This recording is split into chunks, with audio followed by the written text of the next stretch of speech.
I never truly understood the weight of legacy until that day. The sky above Windsor had been unusually still, the kind of stillness that makes you hold your breath. As if the air itself knew something unspeakable had transpired.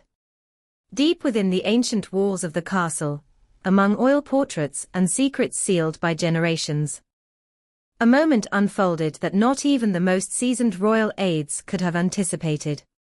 Prince Harry, long considered the wayward son, the rebel duke who traded his birthright for freedom, was summoned, not by the king, nor his brother William, but by a message written in Queen Elizabeth's own hand. And not just any message. A sealed letter. One last instruction. One final, haunting act of maternal foresight. Whispers began within hours. A meeting, private and brief. No aides. No courtiers. Only Anne, the ever-loyal sister. And a trembling envelope she had guarded like the crown jewels themselves. What was inside? Why had it been kept secret until now? And why, of all people, was it meant for Harry? Sources within the palace corridors speak of a pact. A hidden promise. One so delicate, so dangerous, it could tilt the balance of royal power, or worse, tear the House of Windsor apart. And as this secret comes to light, royal insiders say Prince William is reeling. Because what's written in that letter doesn't just affect Harry, it changes everything. The story begins not with scandal, but with sorrow. In the final summer of her life, Queen Elizabeth II, 96 years old and still sharp as the Highland winds, began preparing for what she called her silent departure. She didn't want a grand farewell, but a series of quiet acts. Pieces of her soul left behind for those who mattered most. To Charles, she gave counsel. To Anne, her trust. To William, her legacy. But to Harry, she gave something else, something no one saw coming. A personal mission. A vow made in Balmoral under the shadow of dusk, when even the trees seemed to lean in to listen.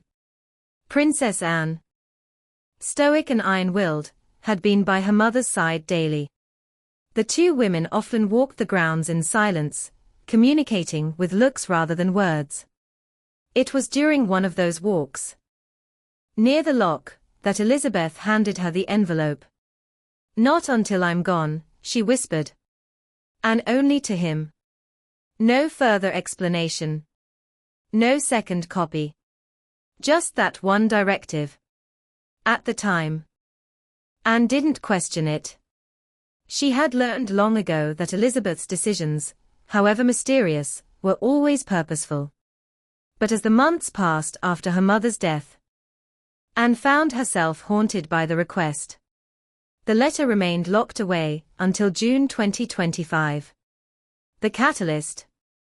A meeting between William and Harry, the first in over a year, where tensions simmered beneath polite smiles. Behind closed doors, words were exchanged, voices raised. It was after that encounter that Anne made her choice. Harry had flown in from California quietly, under the radar. A black Range Rover took him straight to Windsor. No cameras. No press. Inside the Queen's private study, untouched since her passing, Anne handed him the envelope. For a moment, Harry just stared. Then, with trembling fingers, he broke the royal seal. What he read stunned him. According to a source with knowledge of the meeting, the letter was not an apology. It was an assignment. A mission the Queen believed only Harry could complete. In her flowing script, she outlined a vision, a Commonwealth Youth Reconciliation Commission, a program to unite fractured nations and heal generational wounds through youth diplomacy. Led not by politicians, but by someone who had known division intimately. That someone was Harry. She wrote, "You have lived what others only study. Pain, estrangement, reconciliation. You are the bridge now, not the breach." Those words hit Harry like a thunderclap. For years, he had been painted as the deserter, the one who turned his back on the monarchy. Yet here was Elizabeth. In her final words, entrusting him with a role no other royal had been asked to play. It wasn't ceremonial. It was personal. And it meant returning, not to live, but to lead. To represent the crown in a new way, from outside its walls. It was the Queen's boldest move, and her quietest. But not everyone welcomed the news. When William learned of the letter, aides say he was blindsided. Why him, he reportedly asked. After everything. For years, William had carried the crown's future on his shoulders. He had weathered scandal, grief, and duty with the stoicism expected of a king in waiting. And now, in one gesture from beyond the grave, his brother, the brother who had walked away, was being given what many saw as a second coronation. The unspoken fear was this. What if Harry's new mission resonated more with the modern world than the crown itself? And indeed, it was already beginning. In the weeks after the letter's reveal, Harry appeared at private meetings with Commonwealth youth leaders in Nairobi, Bridgetown, and Mumbai. He wasn't wearing medals or titles. He came as himself, still Duke of Sussex. But something more. He spoke not of duty, but of healing. Not of protocol, but of purpose. And everywhere he went, young people listened. He understands us, said a 22-year-old activist in Kenya. He's walked through the fire, and he came back with truth. Meanwhile, the palace scrambled to control the narrative. Officially, the Queen's letter remains a private matter. Unofficially, it's the most talked about document in royal history since the abdication letter of Edward VIII. Royal historians are divided. Some say it's Elizabeth's masterstroke, a way to redeem a fractured family. Others believe it's a dangerous gamble, pitting brother against brother under the guise of legacy. But those closest to Elizabeth say this was always her plan. To remind the world that the monarchy isn't just about bloodlines. It's about humanity. And this wasn't the first time the Queen had entrusted a family member with a disruptive idea. In the early 1980s, she quietly supported Charles' then radical views on the environment. Despite fierce resistance from government ministers. Later, she backed Anne's push to streamline royal duties, cutting down hundreds of engagements and modernizing the face of royalty. But this, giving Harry, the exiled son, a global mission in her name, this was something different. This was her last card. And she played it with precision. Harry's response to the letter was immediate.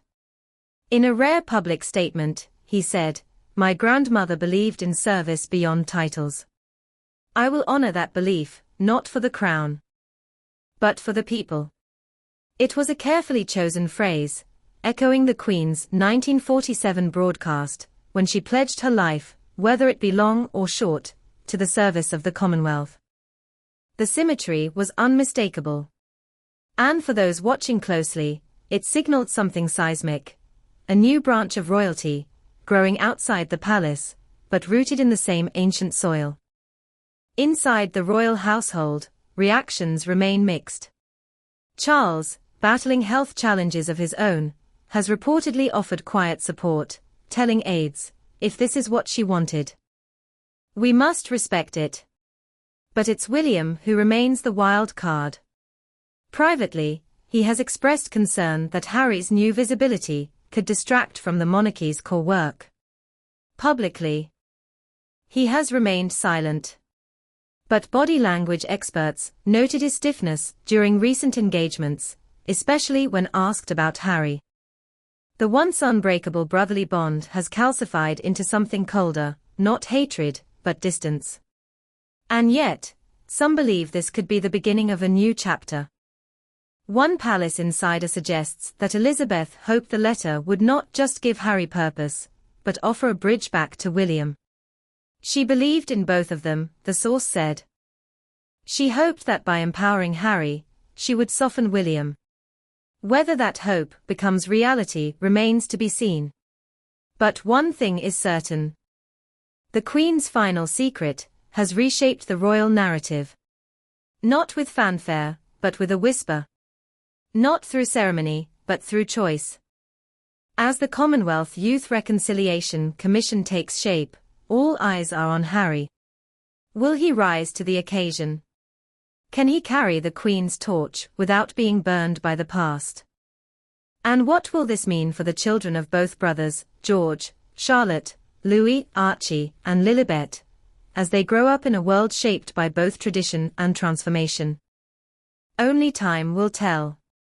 But if one listens closely, through the ancient corridors of Windsor, beyond the marble halls and golden thrones, a new sound can be heard, the voice of a queen, long gone. Whispering not to kings, but to sons. A final wish. A final warning. And perhaps, the first true step toward peace. Across the Atlantic, in the hills of Montecito. The aftermath of the Queen's letter began to unfold in quieter, more personal ways. Meghan, Duchess of Sussex, was reportedly taken aback when Harry read her the contents for the first time. Not because of the responsibility it imposed, but because of the tone. It was love, she told a close friend. Pure, unconditional love. Not from a monarch, but from a grandmother. It was the first time in years Meghan had spoken of Queen Elizabeth with such visible emotion. Their relationship had been complex, but always underscored by mutual civility. Still, no one expected the Queen to extend such a profound olive branch from beyond the grave, especially not after the turbulence of 2020. That letter, now kept in a protective sleeve in Harry's private study, has become more than a royal artifact. It is his compass. And with each passing day, its influence grows. Royal watchers who once dismissed him as a celebrity outcast are now reconsidering. This is not the same Harry who left, said one British commentator. His not coming back to the institution, his rising above it. The initiative the Queen outlined, the Commonwealth Youth Reconciliation Commission, is already in early formation. Catherine, Princess of Wales, was reportedly briefed about its framework, and to the surprise of many, she expressed support. If this helps the Commonwealth, and helps Harry heal, then it's the right thing. She is said to have told an aide. William, however, remains outwardly composed, inwardly divided. This wasn't a competition. But in the minds of many, it felt like a reckoning. The monarchy's future, long assumed to rest solely on his shoulders, was now subtly shared, not by position, but by prophecy. Behind palace doors, meetings were held. Advisors scrambled to define the commission's relationship with the crown. Was it official? Was it private? Could Harry represent the Queen's legacy without representing the institution itself? Constitutional scholars debated. Ministers in the Foreign Office whispered of diplomatic implications. But the Queen's letter was clear: this was not about power. It was about people. Nations once fractured by colonization, now stitched together by hope and shared history, needed more than tradition. They needed trust. And Elizabeth believed Harry, the man who had lost and found himself on a global stage, could offer it. And he began, not with speeches, but with listening. In Jamaica, he sat with elders who remembered British rule, and youths who dreamed of independence with dignity. In Sri Lanka, he visited villages rebuilt after civil war, asking what reconciliation meant to them. He didn't arrive with photographers. No fanfare. Just quiet dignity and his mother's smile. One local leader said, he listened like someone who knew what it was to be unheard. That, more than anything, was the Queen's legacy at work. The press, once relentless in their criticism of Harry, has shifted. Even tabloids have begun to soften their headlines. The Queen's final gift, one read. Harry's redemption arc begins. And yet, within Buckingham Palace, not all hearts have thawed. Senior courtiers, traditionalists to the core, view the commission with suspicion. It blurs the lines, one said. He left. He should stay gone. But another, more progressive advisor countered, he's not coming back to the firm. He's building something beside it. That's evolution, not betrayal. And indeed, this evolution echoes what Queen Elizabeth long understood, that the monarchy must adapt or die. In her lifetime, she steered the institution through wars, divorces, scandals, and pandemics. She watched as reverence became curiosity, and tradition wrestled with modernity. But through it all, she never forgot that her reign was ultimately about service. Not image. Not protocol. People.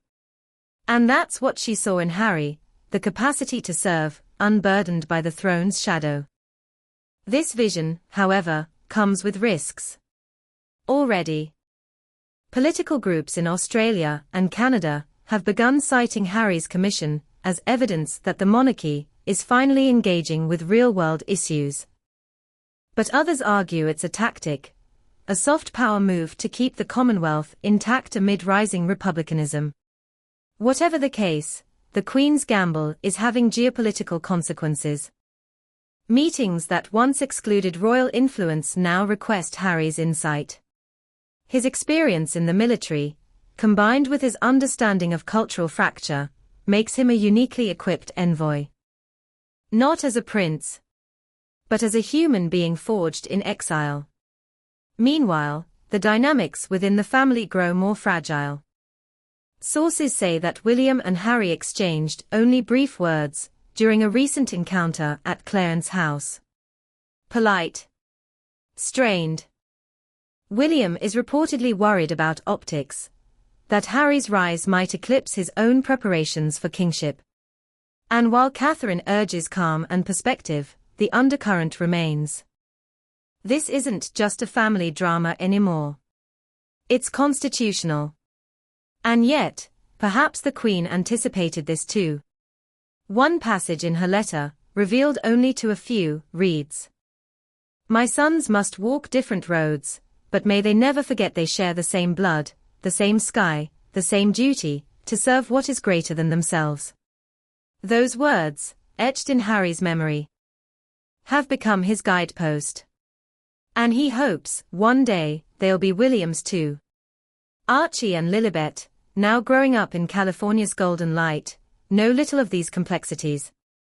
But Harry is said to have placed the Queen's letter in a small memory box beside their baby books. One day, he will read it to them. And they will know that their great-grandmother, the longest reigning monarch in British history, believed in their father not despite his choices, but because of them. In London, royal insiders say Charles has been deeply contemplative since learning of the Queen's wishes, though his relationship with Harry remains distant. He reportedly asked for a full briefing on the commission's development. If it works, he told an advisor, it will be the greatest tribute to her legacy and to forgiveness. In his latest speech at the Commonwealth Heads of Government meeting, Charles alluded to a new generation of leaders rising with compassion as their compass. Many believe it was a veiled acknowledgement of his youngest son. As for Anne, the keeper of the letter, she has returned to her duties with the same quiet strength. Asked once by a journalist if she regretted delivering it, she simply replied, "My duty was to her." And she never doubted him. That was enough for me. Those words have been quoted across headlines, social media, and editorials as a symbol of loyalty not just to crown, but to conviction. Now, as the Commission prepares its first major summit in Accra, Ghana, a location chosen by the Queen before her passing, anticipation builds. Dignitaries will gather. Youth ambassadors will present their initiatives. And Harry will deliver the keynote address. Not in robes. Not in medals. But in a simple suit, beside a portrait of Elizabeth II, whose eyes seemed to watch everything, the past, the present, and what is to come. His opening words have not yet been released. But one aide, who has seen the early draft, whispered a line that echoes in corridors from Windsor to Westminster. She believed the world could be better. I believe it's my turn to prove her right. And in that moment, as the camera pans across tearful youth leaders, skeptical diplomats, and a world hungry for hope, we may just witness the monarchy's most unexpected rebirth.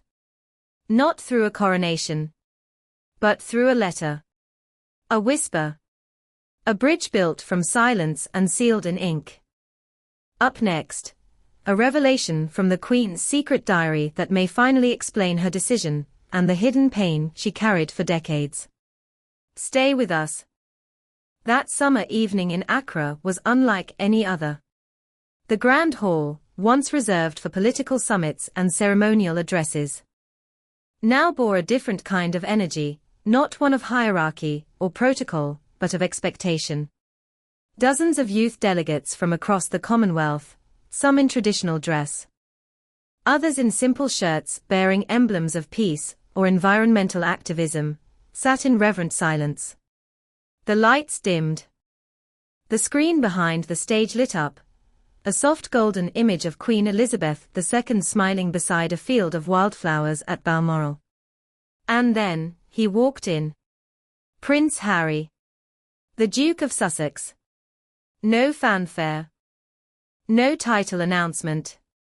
Just footsteps echoing into the room like a quiet challenge to history. His posture was humble. But his eyes, they held something different. Resolve. Not the kind forged in press conferences or headlines, but in grief, distance, and reconciliation. The hush deepened as he approached the podium. A moment stretched into eternity. And then, he spoke.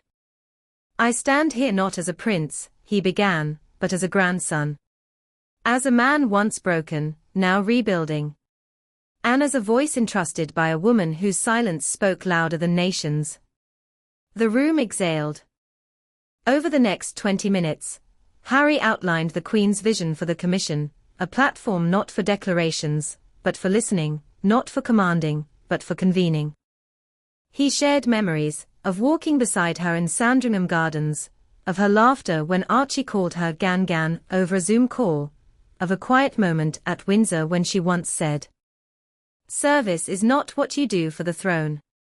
It's what you do when no one is looking." That line hung in the air like incense. At the end of his speech, the audience rose in standing ovation. But behind the applause was something deeper, recognition.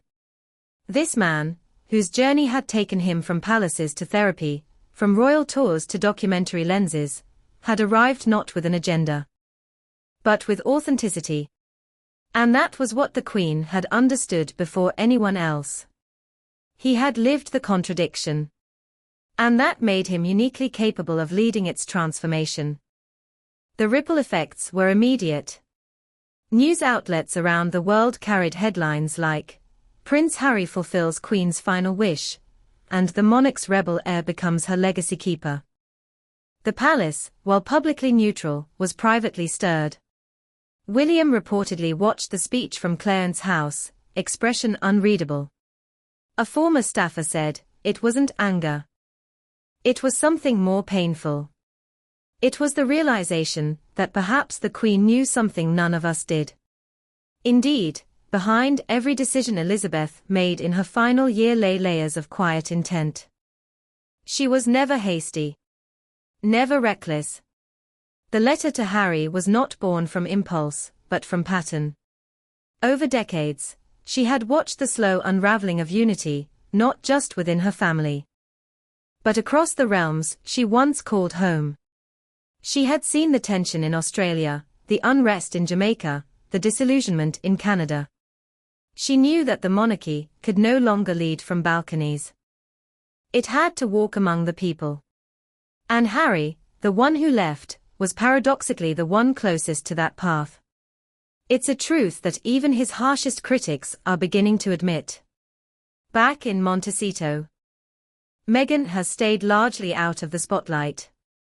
But insiders say she is proud, not of the attention, but of the healing. She wanted Harry to have a voice again, said a close friend. And this is the first time it doesn't feel like he's fighting to be heard. It feels like someone finally listened. The Queen's private diary. Excerpts of which were recently uncovered by her personal archivist at Windsor, offer further insight into her choice. In an entry dated September 2, 2022, just 6 days before her passing, she wrote, "Harry carries a wound I understand.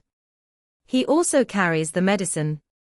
Another entry reads, "He has his mother's heart." Diana saw people as they were, not as they were expected to be. So does he. These words, simple yet seismic, suggest that Elizabeth's vision extended beyond formality. She saw Harry not as a liability, but as an instrument of change, imperfect, but essential. And in that, perhaps lies the most poetic turn of all. For years, comparisons between Harry and Diana were frequent but shallow. The hair color, the rebellious streak, the media battles. But now, something deeper is emerging. A sense that he is not just walking in her shadow, but finally stepping into her unfinished work. Diana had once envisioned a humanitarian branch of the monarchy, one untethered from the crown's ceremonial weight. She never lived to see it. But through Harry, and through the Queen's final instruction, it may now be born. At Kensington Palace, where memories of Diana still echo through marble halls and rose gardens, there is quiet reflection. William, though still distant, has begun speaking to senior aides about the need for dual paths. One for tradition, one for transformation. A former advisor shared, "He's not ready to forgive, but is beginning to understand." And perhaps that is enough for now. Forgiveness in the royal family is rarely swift. It is a slow thaw, forged through duty, not declarations. But if Elizabeth's whisper from beyond could reach Harry, and if Harry's mission could touch hearts across continents, then maybe, just maybe, time will soften the divides between brothers. Meanwhile, the Commission's next summit is being planned for Bridgetown, Barbados, a symbolic choice, given its recent move to become a republic. Harry is expected to address questions about the monarchy's colonial past, its responsibilities, and how modern leadership must reckon with historic pain. It is a daunting task, but one he seems prepared to face. Not as a diplomat, but as someone who once stood on the edge of family, country, and self, and chose to return with a purpose greater than any title.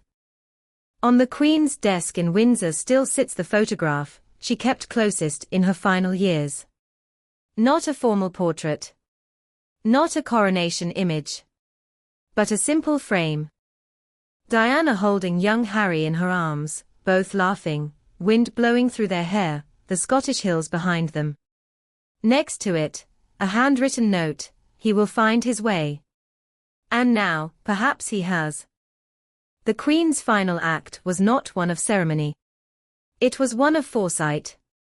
In empowering Harry, she didn't just preserve her values, she passed them forward, wrapped not in jewels or oaths, but in a letter sealed with love.